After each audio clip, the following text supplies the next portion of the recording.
আসসালামু আলাইকুম ভিউয়ার্স। এই তাবিজ দিয়ে কীভাবে কাঠ খেলা প্লাস হাজারি কলব্রিজ 9 কাঠ জেতা সম্ভব লক্ষ্য রাখেন। আপনাদের সামনে আমি খেলে দেখাবো। প্রিয় বন্ধুরা লক্ষ্য রাখেন।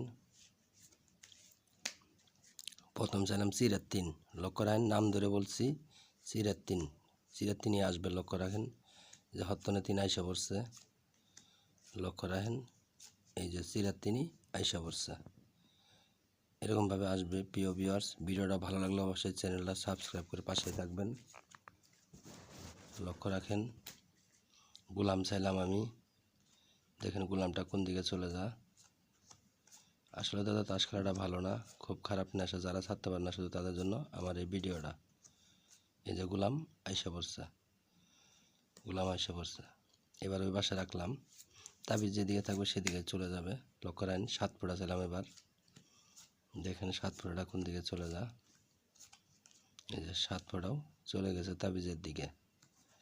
প্রতিনিয়ত এরকম হবে। এবার এই বাসা রাখলাম, যারা তাস খেলা ছাড়তে পারে না শুধু তাদের জন্য আমার এই ভিডিওটা। আর ভিডিওটা ভালো লাগলে অবশ্যই চ্যানেলটা সাবস্ক্রাইব করে পাশে থাকবেন প্রিয় বন্ধুরা।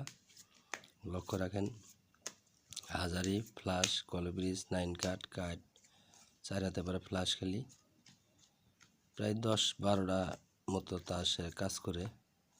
যে কোনো কাঠ হলেও হবে, আপনাদের যে কোনো কাঠ হলেও হবে। লক্ষ্য রাখেন কোনটা ছোটো কোনটা বড় সেটা আপনারা লক্ষ্য রাখবেন। আর ভিডিওটা ভালো লাগলে অবশ্যই চ্যানেলটা সাবস্ক্রাইব করে পাশে থাকবেন। গোলাম দিয়ে চিরা কালার, এবার সাহেব টপ।